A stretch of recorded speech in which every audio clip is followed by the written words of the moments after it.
ਤੁਸੀਂ ਦੇਖ ਰਹੇ ਹੋ ਜਗਬਾਣੀ ਟੀਵੀ। मैं सुनील कुमार गल करांगा अज उस मुल्क दी ਜਿਹੜੇ मुल्क ਦੇ ਵਿੱਚ ਅੱਜ ਹਾਲਾਤ ਉਹੋ ਜਿਹੇ ਵੇਖਣ ਨੂੰ ਮਿਲੇ ਨੇ। ਜਦੋਂ ਇਹ ਤਸਵੀਰ ਮੇਰੇ ਕੋਲ ਆਈ ਤਾਂ ਇਹ ਤਸਵੀਰ ਦੇ ਵਿੱਚ ਚੇਤੇ ਆ ਜਾਂਦਾ ਕਿ ਕਿਸ ਤਰੀਕੇ ਦੇ ਨਾਲ ਜਦੋਂ ਕਿਸਾਨੀ ਅੰਦੋਲਨ ਚੱਲਿਆ ਸੀ ਤਾਂ ਉਸ ਵੇਲੇ ਹਿੰਦੂ ਮੁਸਲਿਮ ਸਿੱਖ ਈਸਾਈ ਏਕਤਾ ਵੇਖਣ ਨੂੰ ਮਿਲੀ ਸੀ ਤੇ ਅੱਜ ਇਹੋ ਜੀ ਏਕਤਾ ਵੇਖਣ ਨੂੰ ਮਿਲੀ ਆ ਸ਼੍ਰੀਲੰਕਾ ਦੇ ਵਿੱਚ। ਬੇਸ਼ੱਕ ਸ਼੍ਰੀਲੰਕਾ ਦੇ ਵਿੱਚ ਆਰਥਿਕ संकट के नाल लोग जुझ रहे ने ते राजनीतिक संकट के नाल भी, क्योंकि 2 करोड़ 20 लाख तो वध दी आबादी वाला वो मुल्क, उस मुल्क दे विच लगातार लोग सड़कों ते ने। रात नूं भी रोष मुजाहरे चल रहे ने ते जिहड़ा करफ्यू लगाया गया है उस दे विरोध दे विच मोर्चा खोल के बैठे हुए ने। ਇਹ ਤਸਵੀਰਾਂ ਅੱਜ ਸਵੇਰ ਦੀਆਂ ਨੇ। ਇਹਨਾਂ ਤਸਵੀਰਾਂ ਦੇ ਵਿੱਚ ਤੁਸੀਂ ਵੇਖ ਸਕਦੇ ਹੋ ਕਿ ਕਿਸ ਤਰੀਕੇ ਦੇ ਨਾਲ ਮੀਂਹ ਪੈ ਰਿਹਾ ਇੱਕ ਪਾਸੇ ਤੇ ਦੂਜੇ ਪਾਸੇ ਜਿਹੜੇ ਨੇ ਲੋਕ ਜਿਹੜੇ ਨੇ ਮੁਲਕ ਦੀ ਸਰਕਾਰ ਦੇ ਵਿਰੋਧ ਦੇ ਵਿੱਚ ਮੋਰਚਾ ਖੋਲ ਕੇ ਬੈਠੇ ਹੋਏ ਨੇ ਤੇ ਲਗਾਤਾਰ ਮੰਗ ਕਰ ਰਹੇ ਨੇ ਆਪਣੇ ਹੱਕ ਦੀ, ਕਿਉਂਕਿ ਆਰਥਿਕ ਸੰਕਟ ਹੈ, ਮਹਿੰਗਾਈ ਵੱਧ ਗਈ ਆ ਤੇ ਪਹਿਲਾਂ ਜੋ ਕੁਝ ਵਾਅਦੇ ਸਰਕਾਰ ਨੇ ਕੀਤੇ ਸੀ ਤੇ ਉਹਨਾਂ ਵਾਅਦਿਆਂ ਤੇ ਦਾਅ ਖਰੀ ਉਤਰੀ ਕਿਥੇ ਨਾ ਕਿਥੇ, ਪਰ ਅੱਜ ਉਹਨੂੰ ਲਗਾਤਾਰ ਵਿਰੋਧ ਦਾ ਸਾਹਮਣਾ ਕਰਨਾ ਪੈ ਰਿਹਾ। पर हुण देखो जिस तरीके ਦੀਆਂ तस्वीरां ने अज सवेर दियां ते हुण दियां ਇਹ थोड़ी देर पहलां ਦੀਆਂ तस्वीरां ने। लगातार मीह पै रहा ते मीह दे विच भी लोकी अपना रोष मुजाहरा कर रहे ने। लोग सड़कों ते उतर गए ने ते सरकार दे मंत्री जिहड़े ने अस्तीफे दे रहे ने। लगातार एक पासे जिहड़ा आर्थिक ते दूजे पासे जिहड़ा राजनीतिक संकट दस दईए 1948 ਦੇ ਵਿੱਚ ਜਦੋਂ मुल्क आज़ाद होया सी ते उस तो बाद दा ਇਹ सब तो ਜਿਹੜਾ ਖਰਾਬ ਆਰਥਿਕ ਸੰਕਟ ਜਿਹੜਾ ਵਰਤਮਾਨ ਦੇ ਵਿੱਚ ਵੇਖਿਆ ਜਾ ਰਿਹਾ ਤੇ ਜਿਹੜੇ ਸਿਆਸੀ ਮਾਹਿਰ ਨੇ, ਜਿਹੜੇ ਇਤਿਹਾਸ ਦੇ ਜਾਣਕਾਰ ਨੇ, ਉਹ ਇਸ ਨੂੰ ਦੱਸ ਰਹੇ ਨੇ ਕਿ ਹੁਣ ਦਾ ਸਭ ਤੋਂ ਵੱਡਾ ਆਰਥਿਕ ਸੰਕਟ ਹੈ। ਤੇ ਇਹੋ ਦੇ ਵਿੱਚ ਮੁਲਕ ਦੇ ਵਿੱਚ ਜਿਹੜੀ ਮਹਿੰਗਾਈ ਆ ਉਹ ਵੱਧ ਗਈ ਆ, ਬੁਨਿਆਦੀ ਚੀਜ਼ਾਂ ਵੀ ਮਹਿੰਗੀਆਂ ਹੋ ਗਈਆਂ ਨੇ ਤੇ ਉਹਨਾਂ ਦੀਆਂ ਕੀਮਤਾਂ ਜਿਹੜੀਆਂ ਨੇ ਉਹ ਆਸਮਾਨ ਛੂ ਰਹੀਆਂ ਨੇ। ਹਫ਼ਤਿਆਂ ਦੇ ਵਿੱਚ ਜਿਹੜਾ ਲੋਕਾਂ ਦਾ ਗੁੱਸਾ ਉਹ ਲਗਾਤਾਰ ਉਵਾਲ ਮਾਰ ਰਿਹਾ ਤੇ ਇਸ ਦੇ ਨਾਲ ਹੀ ਪਿਛਲੇ ਗੁਰੂਵਾਰ ਨੂੰ ਹੁਣ ਜਿਹੜੀਆਂ ਤਸਵੀਰਾਂ ਆਈਆਂ ਨੇ ਲਗਾਤਾਰ ਇਹੋ ਜਿਹੀਆਂ ਤਸਵੀਰਾਂ ਜਿਹੜੀਆਂ ਨੇ ਉਹ ਪਿਛਲੇ ਗੁਰੂਵਾਰ ਤੋਂ ਸਾਹਮਣੇ ਆ ਰਹੀਆਂ ਨੇ। ਤੇ ਦੱਸ ਦਈਏ ਕਿ ਅਸਲ ਵਜ੍ਹਾ ਆਰਥਿਕ ਸੰਕਟ ਦੀ ਕੀ ਆ। ਸਭ ਤੋਂ ਵੱਡਾ ਸਵਾਲ ਇਹੀ ਨਿਕਲ ਕੇ ਹੁਣ ਸਾਹਮਣੇ ਆ ਰਿਹਾ ਕਿ ਅਸਲ ਵਜ੍ਹਾ ਇਹ ਸੰਕਟ ਦੀ ਕੀ ਆ। ਤਾਂ ਦੱਸ ਦਈਏ ਕਿ ਜਿਹੜੇ ਮਾਹਿਰ ਨੇ ਉਹ ਕਹਿੰਦੇ ਹਨ ਕਿ ਸਿਆਸੀ ਸੰਕਟ ਵਿਚਾਲੇ ਤਾਂ ਇੱਕ ਪਾਸੇ ਸ਼੍ਰੀਲੰਕਾ ਦੀ ਆਵਾਮ ਫਸੀ ਹੋਈ ਆ, ਪਰ ਜਿਹੜਾ ਆਰਥਿਕ ਸੰਕਟ ਆ ਉਹ ਸ਼੍ਰੀਲੰਕਾ ਦੇ ਵਿੱਚ ਕਈ ਸਾਲਾਂ ਤੋਂ ਜਿਹੜਾ ਉਹ ਪਨਪ ਰਿਹਾ ਤੇ ਹੌਲੀ ਹੌਲੀ ਜਿੱਦਾਂ ਇੱਕ ਰੁੱਖ, ਜਿੱਦਾਂ ਅਸੀਂ ਇੱਕ ਬੀਜ ਬੋਨੇ ਆ ਤੇ ਉਹ ਬੀਜ ਜਿਹੜਾ ਜਦ ਵੱਡਾ ਹੋ ਜਾਂਦਾ ਇੱਕ ਰੁੱਖ ਬਣ ਜਾਂਦਾ, ਪਰ ਕੁਝ ਰੁੱਖ ਜਿਹੜੇ ਨੇ ਉਹ ਮਾੜੇ ਵੀ ਹੁੰਦੇ ਨੇ। ਤੇ ਇਹ ਰੁੱਖ ਜਿਹੜਾ ਉਹ ਸ਼੍ਰੀਲੰਕਾ ਦੇ ਵਿੱਚ ਜਿਹੜਾ ਬੀਜਿਆ ਗਿਆ ਇਹ ਸੀਗਾ ਉਧਾਰ ਦਾ। ਜਦੋਂ ਸਰਕਾਰ ਨੇ ਵੱਖ-ਵੱਖ ਥਾਵਾਂ ਤੋਂ ਉਧਾਰ ਲਿਆ ਸਰਕਾਰ ਚਲਾਉਣ ਲਈ ਤੇ ਲੋਕਾਂ ਨੂੰ ਜਿਹੜੀਆਂ ਚੀਜ਼ਾਂ ਮੁਫਤ ਦੇ ਵਿੱਚ ਦੇਣ ਦੇ ਵਾਅਦੇ ਕੀਤੇ ਗਏ ਤੇ ਉਹਨਾਂ ਵਾਅਦਿਆਂ ਦੇ ਵਿੱਚ ਖਰਾ ਉਤਰਨ ਦੇ ਲਈ ਜਦ ਵਾਅਦਿਆਂ ਨੂੰ ਪੂਰਾ ਕਰਨ ਦੇ ਲਈ ਸਰਕਾਰ ਨੇ ਉਧਾਰੀ ਤੇ ਉਧਾਰੀ ਲਈ ਤਾਂ ਉਹ ਉਧਾਰ ਹੋ ਗਿਆ ਬਹੁਤ ਜ਼ਿਆਦਾ ਤੇ ਹੁਣ ਉਹ ਸਰਕਾਰ ਤੋਂ ਸਾਂਭਿਆ ਨਹੀਂ ਜਾ ਰਿਹਾ। ਤੇ ਲਗਾਤਾਰ ਗੱਲ ਕਹੀ ਜਾਂਦੀ ਆ ਕਿ ਕਈ ਸਾਲਾਂ ਤੋਂ ਜਿਹੜਾ ਇਸ ਦਾ ਬੋਝ ਸ਼੍ਰੀਲੰਕਾ ਤੇ ਪੈ ਰਿਹਾ ਸੀ ਤੇ ਪਿਛਲੇ ਇੱਕ ਦਹਾਕੇ ਤੋਂ ਸ਼੍ਰੀਲੰਕਾ ਸਰਕਾਰ ਜਿਹੜੀ ਆ ਉਹ ਸਾਰਵਜਨਿਕ ਸੇਵਾਵਾਂ ਦੇ ਵਿੱਚ ਵਿਦੇਸ਼ਾਂ ਤੋਂ ਵੱਡੀ ਰਕਮ ਦੇ ਵਿੱਚ ਜਿਹੜਾ ਕਰਜ਼ ਲੈ ਰਹੀ ਸੀ ਤੇ ਕਰਜ਼ ਜਿਹੜਾ ਉਹ ਵੱਧਦਾ ਗਿਆ ਤੇ ਕਈ ਦੂਜੀਆਂ ਚੀਜ਼ਾਂ ਵੀ ਦੇਸ਼ ਦੀ ਅਰਥ ਵਿਵਸਥਾ ਨੂੰ ਚੋਟ ਪਹੁੰਚਾ ਗਈਆਂ। ਇਹੋ ਦੇ ਵਿੱਚ ਜਿਵੇਂ ਭਾਰੀ ਬਾਰਿਸ਼ ਹੁੰਦੀ ਆ, ਜਿਵੇਂ ਪ੍ਰਾਕ੍ਰਿਤਿਕ ਆਪਦਾ ਆਉਂਦੀ ਆ ਤੇ ਜਿਹੜੀਆਂ ਲੋਕਾਂ ਵੱਲੋਂ ਬਣਾਈਆਂ ਗਈਆਂ ਤਵਾਹੀਆਂ ਹੁੰਦੀਆਂ ਨੇ ਜਾਂ ਜਿਹੜੀਆਂ ਮਾਨਵ ਨਿਰਮਿਤ ਜਿਨ੍ਹਾਂ ਤਵਾਹੀਆਂ ਨੂੰ ਕਿਹਾ ਜਾਂਦਾ, ਉਹਨਾਂ ਤਵਾਹੀਆਂ ਦੇ ਵਿੱਚ ਵੀ ਜਿਹੜਾ ਸਰਕਾਰ ਨੇ ਕਰਜ਼ ਲਿਆ ਉਸ ਕਰਜ਼ ਦੇ ਵਿੱਚ ਜਿਹੜੇ ਇਸ ਦੇ ਵਿੱਚ ਰਸਾਇਣਿਕ ਉਰਵਰਕ ਤੇ ਸਰਕਾਰ ਦਾ ਜੋ ਪ੍ਰਤੀਵਰਸ਼ ਸ਼ਾਮਿਲ ਹੈ ਤੇ ਕਿਸਾਨਾਂ ਦੀ ਜਿਹੜੀ ਫਸਲ ਬਰਬਾਦ ਹੋ ਜਾਂਦੀ ਹੈ ਜਾਂ ਇਹੋ ਜਿਹੀਆਂ ਸਥਿਤੀਆਂ ਜਿਹੜੀਆਂ ਨੇ ਜਦੋਂ ਅਸੀਂ ਮੁਆਵਜ਼ੇ ਤੇ ਮੁਆਵਜ਼ਾ ਦਿੰਦੇ ਆ ਤੇ ਵਾਅਦੇ ਕਰਦੇ ਆ ਕਿ ਅਸੀਂ ਇਹ ਵੀ ਫ੍ਰੀ ਦੇਵਾਂਗੇ ਉਹ ਵੀ ਫ੍ਰੀ ਦੇਵਾਂਗੇ ਤੇ ਇਹੋ ਦੇ ਵਿੱਚ ਜਿਹੜੀ ਆ ਸ਼੍ਰੀਲੰਕਾ ਸਰਕਾਰ ਡੁੱਬਦੀ ਗਈ ਤੇ ਹਾਲਾਤ ਇਹੋ ਜਿਹੇ ਬਣ ਗਏ ਕਿ 2018 ਤੋਂ ਬਾਅਦ ਲਗਾਤਾਰ ਉਹਦੀ ਸਥਿਤੀ ਬਦ ਤੋਂ ਬੱਤਰ ਹੁੰਦੀ ਗਈ। ਜਦ ਰਾਸ਼ਟਰਪਤੀ ਤੇ ਪ੍ਰਧਾਨ ਮੰਤਰੀ ਬਰਖਾਸਤ ਕਰਨੇ ਪਏ ਤੇ ਉਸ ਤੋਂ ਬਾਅਦ ਸੰਵਿਧਾਨਿਕ ਸੰਕਟ ਖੜਾ ਹੋ ਗਿਆ। ਇਸ ਤੋਂ ਬਾਅਦ 2019 ਦੇ ਵਿੱਚ ਈਸਟਰ ਧਾਮਕਾਂ ਵੱਲੋਂ ਚਰਚਾਂ ਤੇ ਵੱਡੇ ਹੋਟਲਾਂ ਦੇ ਵਿੱਚ ਸੈਂਕੜੇ ਲੋਕ ਮਾਰੇ ਗਏ ਤੇ 2020 ਦੇ ਬਾਅਦ ਵੀ ਇਹ ਜਿਹੜੀ ਆ ਮਹਾਮਾਰੀ ਦਾ ਜਦੋਂ ਪ੍ਰਕੋਪ ਆਇਆ ਤੇ ਉਸ ਦਾ ਅਸਰ ਜਿੱਥੇ ਪੂਰੀ ਦੁਨੀਆ ਦੇ ਵਿੱਚ ਵੇਖਣ ਨੂੰ ਮਿਲਿਆ ਤੇ ਜਿਹੜੀ ਸ਼੍ਰੀਲੰਕਾ ਉਹਦੇ ਵਿੱਚ ਵੀ ਇਸ ਦਾ ਅਸਰ ਹੋਇਆ। ਉੱਥੇ ਵੀ ਕਿਤੇ ਨਾ ਕਿਤੇ ਆਰਥਿਕ ਬੋਝ ਪਿਆ ਕਿਉਂਕਿ ਲੋਕੀ ਘਰਾਂ ਅੰਦਰ ਸੀਗੇ ਤੇ ਉਹਨਾਂ ਦੀਆਂ ਜ਼ਰੂਰਤਾਂ ਨੂੰ ਵੀ ਪੂਰਾ ਕਰਨਾ ਸੀ। ਅਰਥ ਵਿਵਸਥਾ ਨੂੰ ਸੰਭਾਲਣ ਦੇ ਲਈ ਰਾਸ਼ਟਰਪਤੀ ਗੋਟਬਾਇਆ ਰਾਜਪਕਸੇ ਨੇ ਕਰਾਂ ਦੇ ਵਿੱਚ ਕਟੌਤੀ ਕੀਤੀ, ਜਿਹੜੇ ਟੈਕਸ ਹੁੰਦੇ ਨੇ ਉਹਦੇ ਵਿੱਚ ਛੂਟ ਦਿੱਤੀ ਤੇ ਇਹਦੇ ਵਿੱਚ ਨਾਕਾਮ ਕੋਸ਼ਿਸ਼ ਵੀ ਹਾਲਾਂਕਿ ਕਿਤੇ ਨਾ ਕਿਤੇ ਵੇਖਣ ਨੂੰ ਮਿਲੀ ਆ। ਪਰ ਇਹ ਸਾਰੇ ਕਦਮ ਜਿਹੜੇ ਚੰਗੇ ਵਾਸਤੇ ਚੱਕੇ ਗਏ ਸੀ ਉਹਨਾਂ ਦਾ ਅਸਰ ਅੱਜ ਮਾੜਾ ਵੇਖਣ ਨੂੰ ਮਿਲ ਰਿਹਾ ਤੇ ਲੋਕ ਰੋਸ ਮੁਜ਼ਾਹਰੇ ਕਰ ਰਹੇ ਹਨ ਤੇ ਸਰਕਾਰ ਦੇ ਰਾਜਸਵ ਤੇ ਇਸ ਦਾ ਅਸਰ ਪੈ ਗਿਆ ਤੇ ਇਸ ਦੇ ਚਲਦਿਆਂ ਰੇਟਿੰਗ ਏਜੰਸੀਆਂ ਨੇ ਸ਼੍ਰੀਲੰਕਾ ਨੂੰ ਲਗਭਗ ਡਿਫਾਲਟਰ ਸਤਰ ਦੇ ਡਾਊਨਗ੍ਰੇਡ ਨੇੜ ਤੇ ਲਾ ਕੇ ਰੱਖ ਦਿੱਤਾ, ਜਿਸ ਤੋਂ ਬਾਅਦ ਮਤਲਬ ਕਿ ਮੁਲਕ ਦੇ ਵਿੱਚ ਵਿਦੇਸ਼ੀ ਬਾਜ਼ਾਰਾਂ ਤੱਕ ਵੀ ਆਪਣਾ ਜਿਹੜਾ ਉਹ ਇੱਕ ਹੱਕ ਜਿਹੜਾ ਹੁੰਦਾ ਉਹ ਖੋ ਬੈਠਿਆ ਤੇ ਸਰਕਾਰੀ ਕਰਜ਼ ਦਾ ਭੁਗਤਾਨ ਕਰਨ ਦੇ ਲਈ ਫਿਰ ਸ਼੍ਰੀਲੰਕਾ ਕੋਲ ਆਪਣੇ ਵਿਦੇਸ਼ੀ ਮੁਦਰਾ ਭੰਡਾਰ ਦਾ ਰੁਖ ਕਰਨਾ ਪਿਆ, ਜਿਸ ਦੇ ਚਲਦਿਆਂ ਹੁਣ ਇਸ ਸਾਲ ਜਿਹੜਾ ਭੰਡਾਰ ਘਟ ਕੇ 2.2 ਬਿਲੀਅਨ ਡਾਲਰ ਰਹਿ ਗਿਆ ਤੇ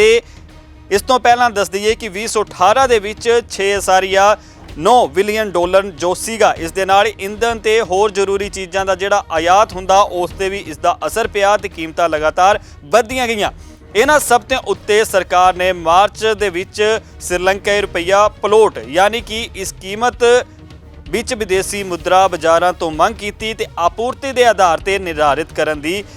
ਜਿਹੜੀ ਆ ਉਹ ਲਗਾਤਾਰ ਮੰਗ ਕੀਤੀ ਜਾਣ ਲੱਗੀ। ਉਸ ਤੋਂ ਬਾਅਦ ਜਿਹੜੀ ਮੁਦਰਾ ਦਾ ਅਵਮੂਲਿਅਨ ਆ ਉਸ ਦਾ ਕਰਨੇ ਦੇ ਮਕਸਦ ਦੇ ਲਈ ਇੱਕ ਕਦਮ ਚੁੱਕਿਆ ਗਿਆ ਤਾਂ ਕਿ ਅੰਤਰਰਾਸ਼ਟਰੀ ਮੁੱਦਾ ਕੋਸ਼ ਯਾਨੀ ਕਿ IMF ਤੇ ਕਰਜ਼ ਮਿਲ ਜਾਵੇ। ਹਾਲਾਂਕਿ ਅਮਰੀਕੀ ਡਾਲਰ ਦੇ ਮੁਕਾਬਲੇ ਰੁਪਏ ਦੀ ਗਿਰਾਵਟ ਦੇ ਵਿੱਚ ਆਮ ਸ਼੍ਰੀਲੰਕਾਈ ਲੋਕਾਂ ਤੇ ਹਾਲਤ ਹੋਰ ਵੀ ਖਰਾਬ ਹੁੰਦੇ ਗਏ ਤੇ ਬੋਝ ਲਗਾਤਾਰ ਵੱਧਦਾ ਗਿਆ ਤੇ ਹੁਣ ਇਹੋ ਜਿਹੇ ਹਾਲਾਤਾਂ ਦੇ ਵਿੱਚ ਜਿਹੜਾ ਆਮ ਲੋਕ ਨੇ ਉਹ ਲਗਾਤਾਰ ਰੋਸ ਮੁਜ਼ਾਹਰੇ ਕਰ ਰਹੇ ਨੇ। ਥਾਂ ਦੀਆਂ ਤਸਵੀਰਾਂ ਨੇ ਸ਼੍ਰੀਲੰਕਾ ਦੀ ਜਿਹੜੀ ਕੌਮੀ ਰਾਜਧਾਨੀ ਆ ਉੱਥੇ ਵੀ ਲੋਕ ਦਿਨ ਤੇ ਰਾਤ ਪ੍ਰੋਟੈਸਟ ਕਰ ਰਹੇ ਨੇ। ਇੱਦਾਂ ਤੱਕ ਕਿ ਹਾਲਾਤ ਇੱਥੇ ਤੱਕ ਪਹੁੰਚ ਚੁੱਕੇ ਨੇ। ਜਿਹੜੇ ਸਾਡੇ ਉੱਧਰ ਦੇ ਸੋਰਸ ਨੇ ਜਿਹੜੇ ਗਰਾਊਂਡ ਜ਼ੀਰੋ ਤੋਂ ਸਾਨੂੰ ਕੁਝ ਤਸਵੀਰਾਂ ਵੀ ਭੇਜਦੇ ਨੇ, ਸ਼ਨੀਵਾਰ ਦੀ ਰਾਤ ਵੀ ਹਾਲਾਤ ਬੜੇ ਬੇਕਾਬੂ ਹੋ ਗਏ ਸੀ ਤੇ ਜਿਹੜੇ ਵਿਦਿਆਰਥੀ ਨੇ ਜਿਨ੍ਹਾਂ ਨੂੰ ਮੁਲਕ ਦਾ ਹਰ ਇੱਕ ਕੰਟਰੀ ਦੇ ਵਿੱਚ ਕਿਹਾ ਜਾਂਦਾ ਕਿ ਉਹ ਭਵਿੱਖ ਦੇ ਜਿਹੜੇ ਨੇ ਉਹ ਨਿਰਮਾਣ ਕਰਤਾ ਹੁੰਦੇ ਨੇ ਤੇ ਇਹੋ ਦੇ ਵਿੱਚ ਵਿਦਿਆਰਥੀ ਵੀ ਸੜਕਾਂ ਤੇ ਆ ਗਏ ਤੇ ਉਹਨਾਂ ਨੂੰ ਵੀ ਦੇਰ ਰਾਤ ਤੱਕ ਜਿਹੜੇ ਰਹੇ ਰੋਸ ਮੁਜ਼ਾਹਰੇ ਕਰਦੇ ਰਹੇ, ਸਰਕਾਰ ਦੇ ਵਿਰੋਧ ਦੇ ਵਿੱਚ ਨਾਅਰੇਬਾਜ਼ੀ ਕਰਦੇ ਰਹੇ ਤੇ ਗੋ ਬੈਕ ਹੋਮ ਦੇ ਨਾਅਰੇ ਲਗਾਉਂਦੇ ਜਿਹੜੇ ਉਹ ਲਗਾਤਾਰ ਵੇਖੇ ਗਏ। ਹਾਲਾਂਕਿ ਸ਼੍ਰੀਲੰਕਾ ਦੇ ਆਮ ਲੋਕਾਂ ਦੇ ਲਈ ਇਹ ਸਥਿਤੀ ਬਹੁਤ ਮਾੜੀ ਆ ਤੇ ਲੋਕਾਂ ਨੂੰ ਬੁਨਿਆਦੀ ਸਮਾਨ ਦੇ ਲਈ ਵੀ ਘੰਟਿਆਂ ਲਾਈਨਾਂ ਦੇ ਵਿੱਚ ਲੱਗਣਾ ਪੈ ਰਿਹਾ ਤੇ ਉਹਨਾਂ ਨੂੰ ਇੱਕ ਸੀਮਿਤ ਮਾਤਰਾ ਦੇ ਵਿੱਚ ਹੀ ਸਮਾਨ ਮਿਲ ਰਿਹਾ। ਹਾਲਾਂਕਿ ਹਫ਼ਤਿਆਂ ਤੋਂ ਕਈ ਦੁਕਾਨਾਂ ਬੰਦ ਵੀ ਹਨ ਕਿਉਂਕਿ ਜਿਹੜੇ ਜ਼ਿਆਦਾਤਰ ਫ੍ਰਿਜ, 에ਅਰ ਕੰਡੀਸ਼ਨ, ਪੰਖੇ ਨਹੀਂ ਚੱਲ ਸਕਦੇ ਹਨ। ਲੋਕਾਂ ਨੂੰ ਗੈਸ ਸਟੇਸ਼ਨਾਂ ਤੇ ਵੀ ਟੈਂਕ ਭਰਵਾਉਣ ਦੇ ਲਈ ਗਰਮੀ ਦੇ ਵਿੱਚ ਖੜਾ ਹੋਣਾ ਪੈ ਰਿਹਾ ਤੇ ਇੰਨਾ ਹੀ ਨਹੀਂ ਕਿ ਲੋਕਾਂ ਨੂੰ ਲਗਾਤਾਰ ਸੰਭਾਲਣ ਦੇ ਲਈ ਗੈਸ ਸਟੇਸ਼ਨਾਂ ਤੇ ਸੈਨਿਕ ਵੀ ਤੈਨਾਤ ਕੀਤੇ ਗਏ ਨੇ, ਫੌਜਾਂ ਲਗਾਈਆਂ ਗਈਆਂ ਨੇ ਤੇ ਜਿਹੜੀਆਂ ਉੱਥੋਂ ਲਗਾਤਾਰ ਖਬਰਾਂ ਵੀ ਆ ਰਹੀਆਂ ਨੇ ਉਹਦੇ ਵਿੱਚ ਵੀ ਲਗਾਤਾਰ ਵੇਖਿਆ ਜਾ ਰਿਹਾ ਕਿ ਇੰਤਜ਼ਾਰ ਕਰਦੇ ਹੋਏ ਲੋਕੀ ਦਿਸ ਰਹੇ ਨੇ ਤੇ ਕਈ ਲੋਕਾਂ ਦਾ ਕਹਿਣਾ ਹੈ ਕਿ ਬ੍ਰੈਡ ਤੇ ਦਾਮ ਵੀ ਜਿਹੜੇ ਲੋਕ ਬ੍ਰੇਕਫਾਸਟ ਦੇ ਵਿੱਚ ਆਮ ਤੌਰ ਤੇ ਚੀਜ਼ਾਂ ਖਾਂਦੇ ਨੇ ਉਹਨਾਂ ਦੇ ਰੇਟ ਵੀ ਵੱਧ ਚੁੱਕੇ ਨੇ ਤੇ ਇਸ ਦੇ ਨਾਲ ਹੀ ਜਿਹੜੇ ਆਟੋ ਰਿਕਸ਼ਾ ਚਾਲਕ ਨੇ ਜਾਂ ਹੋਰ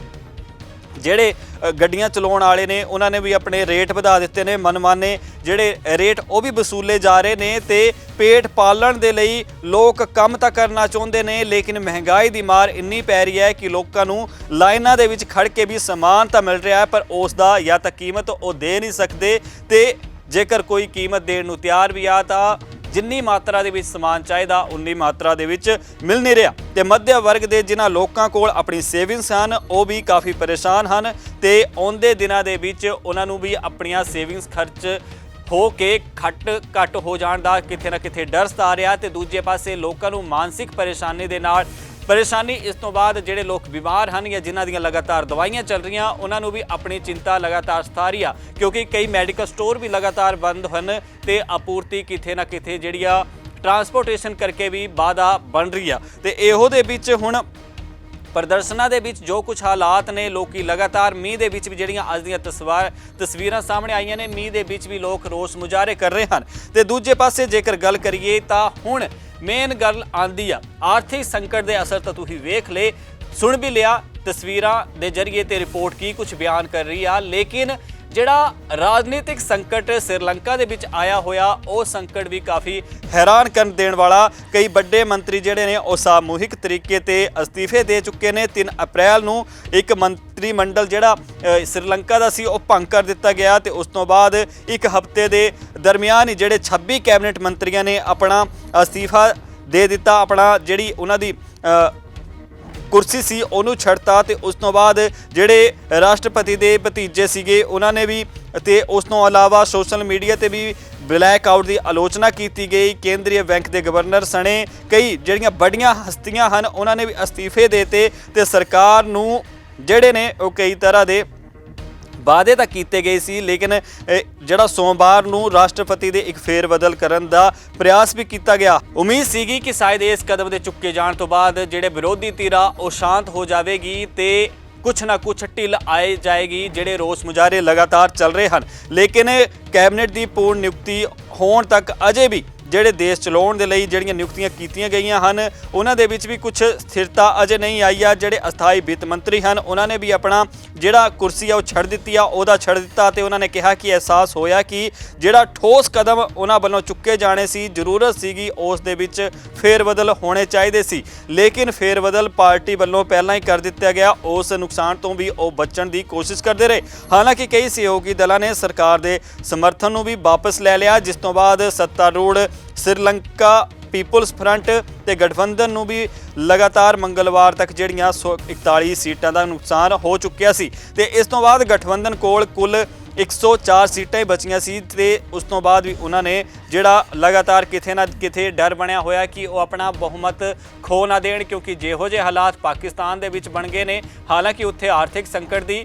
ਖੁੱਲ ਕੇ ਕਦੇ ਗੱਲ ਤਾਂ ਨਹੀਂ ਸਾਹਮਣੇ ਆਈ, ਪਰ ਕਰਜ਼ ਤੇ ਤਾਂ ਪਾਕਿਸਤਾਨ ਵੀ ਡੁੱਬਿਆ ਹੋਇਆ, ਲੇਕਿਨ ਦੂਜਾ ਜਿਹੜਾ ਭਾਰਤ ਦਾ ਮੁਲਕ ਆ ਤੇ ਆਲੇ ਦੁਆਲੇ ਦੇ ਜਦੋਂ ਪੜੋਸੀ ਘਰ ਸਥਿਤੀ ਖਰਾਬ ਹੋਵੇ ਤਾਂ ਅਸਰ ਆਪ ਦੇ ਘਰ ਤੇ ਵੀ ਪੈਂਦਾ। ਤੇ ਕਿਉਂ ਨਾ ਇਹ ਚੀਜ਼ਾਂ ਜਿਹੜੀਆਂ ਨੇ ਇਹ ਭਾਰਤ ਸਰਕਾਰ ਨੂੰ ਵੀ ਸੋਚਣੀਆਂ ਤੇ ਸਮਝਣੀਆਂ ਚਾਹੀਦੀਆਂ, ਕਿਉਂਕਿ ਲਗਾਤਾਰ ਜਿਹੜੇ ਰਾਸ਼ਟਰਪਤੀ ਨੇ ਰਾਜਪਕਸੇ 4 ਅਪ੍ਰੈਲ ਨੂੰ ਉਹਨਾਂ ਨੇ ਇੱਕ ਬਿਆਨ ਜਾਰੀ ਕੀਤਾ ਸੀ ਤੇ ਉਹਦੇ ਵਿੱਚ ਉਹਨਾਂ ਨੇ ਕਿਹਾ ਸੀ ਕਿ ਜਨਤਾ ਤੇ ਆਉਣ ਵਾਲੀਆਂ ਪੀੜ੍ਹੀਆਂ ਨੂੰ ਮਿਲ ਕੇ ਕੰਮ ਕਰਨ ਦੀ ਉਹਨਾਂ ਨੇ ਅਪੀਲ ਕੀਤੀ ਸੀ ਤੇ ਸਾਰੀਆਂ ਜਿਹੜੀਆਂ ਵਿਰੋਧੀ ਧਿਰਾਂ ਸੀ ਉਹਨਾਂ ਨੂੰ ਵੀ ਇਹੀ ਗੱਲ ਕਹੀ ਸੀ ਕਿ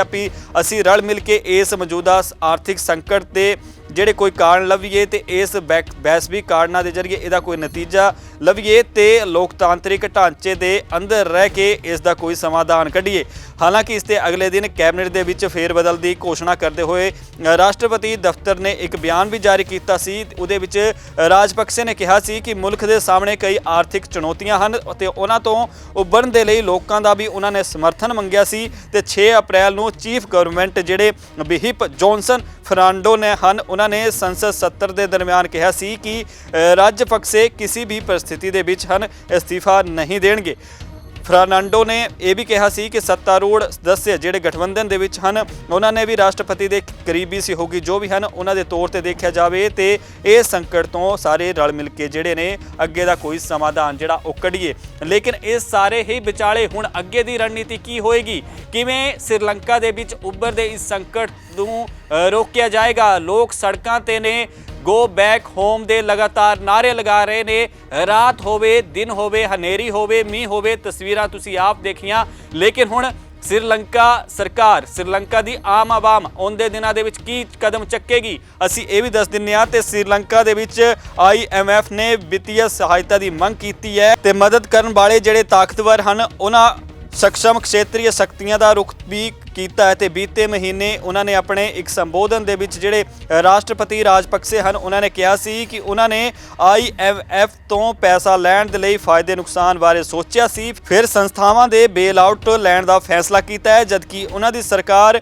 ਇਹੋ ਦੇ ਵਿੱਚ ਆਪਣੇ ਪੱਖ ਦੇ ਵਿੱਚ ਨਹੀਂ ਹੈ। ਲੇਕਿਨ ਸ੍ਰੀਲੰਕਾ ਨੇ ਚੀਨ ਤੇ ਭਾਰਤ ਤੋਂ ਵੀ ਮਦਦ ਮੰਗੀ ਹੈ। ਭਾਰਤ ਨੇ ਪਹਿਲਾਂ ਹੀ ਮਾਰਚ ਦੇ ਵਿੱਚ 1 ਬਿਲੀਅਨ ਦੀ ਜਿਹੜੀ ਕ੍ਰੈਡਿਟ ਲਾਈਨ ਉਹ ਜਾਰੀ ਕੀਤੀ ਸੀ ਤੇ ਕੁਝ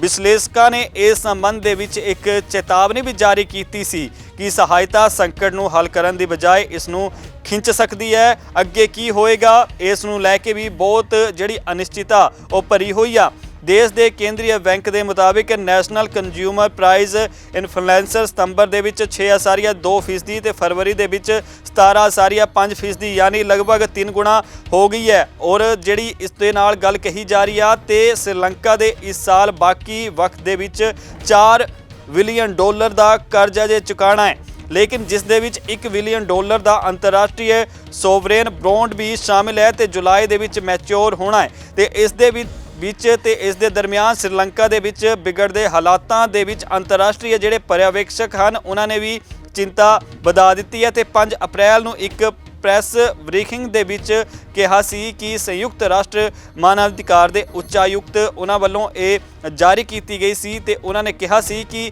ਜਿਨ੍ਹਾਂ ਦਾ ਨਾਂ ਲੀਜ ਥਰੋਸੇਲ ਸੀਗਾ, ਉਹਨਾਂ ਨੇ ਕਿਹਾ ਸੀ ਕਿ श्रीलंका ਦੀ ਅਧਿਕਾਰਿਕ ਪ੍ਰਤੀਕਿਰਿਆ ਦਾ ਉਹ ਚਿੰਤਾ ਕਰਦੇ ਹਨ ਤੇ ਉਹਨਾਂ ਨੇ ਕਿਹਾ ਸੀ ਕਿ ਕਰਫਿਊ, ਸੋਸ਼ਲ ਮੀਡੀਆ ਬਲੈਕਆਊਟ ਤੇ ਇਸ ਦੇ ਨਾਲ ਵਿਰੋਧ ਪ੍ਰਦਰਸ਼ਨਾਂ ਨੂੰ ਰੋਕਣ ਦੇ ਲਈ ਪੁਲਿਸ ਵੱਲੋਂ ਕੀਤੀ ਜਾਣ ਵਾਲੀ ਕਾਰਵਾਈ ਦੇ ਨਾਲ ਲੋਕਾਂ ਦੇ ਜਿਹੜੇ ਹਾਲਾਤ ਨੇ ਉਹ ਵਿਗੜ ਸਕਦੇ ਨੇ ਤੇ ਇਹਨਾਂ ਹਾਲਾਤਾਂ ਤੇ ਮੌਜੂਦਾ ਜਿਹੜੇ ਹਾਲਾਤ ਨੇ ਜੋ ਤਸਵੀਰਾਂ ਆ ਰਹੀਆਂ ਹਨ ਉਹਨਾਂ ਤੇ ਬੁਰਾ ਅਸਰ ਪੈ ਸਕਦਾ ਹੈ। ਉਹਨਾਂ ਨੇ ਕਿਹਾ ਸੀ ਕਿ ਅਸੰਤੋਸ਼ ਨੂੰ ਦਬਾਉਣ ਦੇ ਲਈ ਸ਼ਾਂਤੀਪੂਰਨ ਵਿਰੋਧ ਦੇ ਵਿੱਚ ਵਾਧਾ ਪਾਉਣ ਵਾਲਿਆਂ ਇਹਨਾਂ ਤਰੀਕਿਆਂ ਨੂੰ ਇਸਤੇਮਾਲ ਨਹੀਂ ਕੀਤਾ ਜਾਣਾ ਚਾਹੀਦਾ ਹੈ। ਤੇ ਹਰ ਪਾਸੇ श्रीलंका ਨੂੰ ਲੈ ਕੇ ਹਰ ਕੋਈ ਚਿੰਤਾ ਦੇ ਵਿੱਚ ਆ ਕਿਉਂਕਿ ਆਰਥਿਕ ਸੰਕਟ ਆ, ਲੋਕਾਂ ਦੇ ਘਰਾਂ ਤੇ ਆਮ ਲੋਕਾਂ ਨੂੰ ਖਾਣਾ ਪੀਣਾ ਵੀ ਔਖਾ ਹੋਇਆ ਪਿਆ। ਹਾਲਾਂਕਿ ਜਿਹੜਾ ਲਗਾਤਾਰ ਕਰਜ਼ ਲਿਆ ਹੋਇਆ ਸੀ, ਜਿਹੜੇ ਵਾਅਦੇ ਕੀਤੇ ਗਏ ਸੀ ਤਾਂ ਉਹ ਪੂਰੇ ਕਰਦੇ ਅੱਜ ਸਰਕਾਰ ਆਪ ਹੀ ਕਰਜ਼ ਤੇ ਆ ਰਹੀ ਆ ਤੇ ਜਦੋਂ ਸਰਕਾਰ ਤੇ ਕਰਜ਼ ਹੁੰਦਾ ਤੇ ਲੋਕਾਂ ਤੇ ਇਸ ਦੀ ਮਾਰ ਪੈਂਦੀ ਆ ਤੇ ਜਦ ਲੋਕਾਂ ਤੇ ਮਾਰ ਪੈਂਦੀ ਆ ਤਾਂ ਫਿਰ ਅਸਰ ਸੜਕਾਂ ਤੇ ਵੇਖਣ ਨੂੰ ਮਿਲਦਾ। ਤੇ ਹੁਣ ਵੇਖਣ ਵਾਲੀ ਗੱਲ ਹੋਏਗੀ ਕਿ ਭਾਰਤ ਨੇ ਜਿੱਥੇ ਪਹਿਲਾਂ ਵੀ ਸਹਿਯੋਗ ਰਾਸ਼ੀ ਦਿੱਤੀ ਸੀ, ਆਉਂਦੇ ਦਿਨਾਂ ਦੇ ਵਿੱਚ श्रीलंका ਦੇ ਸੰਬੰਧ ਦੇ ਵਿੱਚ ਭਾਰਤ ਸਣੇ ਉਹਨਾਂ ਦੇ ਪੱਖ ਦੇ ਵਿੱਚ ਹਮੇਸ਼ਾ ਖੜੇ ਰਹਿਣ ਵਾਲੇ ਮੁਲਕ ਕੀ ਕਦਮ ਚੱਕਦੇ ਹਨ ਤੇ श्रीलंका ਦੀ ਜਿਹੜੀ ਆਵਾਮ ਸੜਕਾਂ ਤੇ ਹੈ ਉਹਨੂੰ ਸ਼ਾਂਤ ਕਰਵਾਉਣ ਦੇ ਲਈ उधर ਦੀ ਸਰਕਾਰ ਰਾਜਪਕਸੇ ਜਿਹੜੇ ਰਾਸ਼ਟਰਪਤੀ ਹਨ ਉਹ ਕੀ ਕਦਮ ਚੱਕਦੇ ਹਨ ਇਹ ਦੇਖਣ ਵਾਲੀ ਗੱਲ ਹੋਏਗੀ। ਲੇਕਿਨ ਜਿਹੜੀਆਂ ਤਸਵੀਰਾਂ ਨੇ ਕਾਫੀ ਦਿਲ ਦਹਿਲਾਉਣ ਵਾਲੀਆਂ ਤਸਵੀਰਾਂ ਲਗਾਤਾਰ ਸਾਹਮਣੇ ਆ ਰਹੀਆਂ ਨੇ ਕਿਉਂਕਿ ਮੀਂਹ ਦੇ ਵਿੱਚ ਵੀ ਜਵਾਕਾਂ ਨੂੰ ਲੈ ਕੇ ਜਿਹੜੇ ਵੱਡੇ ਨੇ, ਸਿਆਣੇ ਨੇ, ਨਿਆਣੇ ਨੇ ਉਹ ਸਾਰੇ ਇਕੱਠੇ ਹੋਏ ਪਏ ਨੇ। ਵਿਦਿਆਰਥੀ ਵੀ ਆ ਕੇ ਹੱਲਾ ਬੋਲ ਰਹੇ ਨੇ ਉਹੀ ਸਰਕਾਰ ਦੇ ਖਿਲਾਫ ਜਿਨ੍ਹਾਂ ਨੇ ਉਹਦੀਆਂ ਜ਼ਰੂਰਤਾਂ ਜਿਹੜੀਆਂ ਹਰ ਵੇਲੇ ਪੂਰਾ ਕੀਤੀਆਂ ਨੇ। ਲੇਕਿਨ ਕਿਤੇ ਨਾ ਕਿਤੇ ਹੁਣ ਵੇਖਣ ਵਾਲੀ ਗੱਲ ਹੋਏਗੀ ਕਿ ਸਰਕਾਰ ਆਉਂਦੇ ਦਿਨਾਂ ਦੇ ਵਿੱਚ ਕੀ ਕਦਮ ਚੱਕਦੀ ਆ। ਫਿਲਹਾਲ ਇਸ ਸਪੈਸ਼ਲ ਰਿਪੋਰਟ ਦੇ ਵਿੱਚ ਇੰਨਾ ਹੀ। ਮੈਨੂੰ ਯਾਨੀ ਸੁਨੀਲ ਕੁਮਾਰ ਨੂੰ ਦਿਓ ਇਜਾਜ਼ਤ। ਧੰਨਵਾਦ।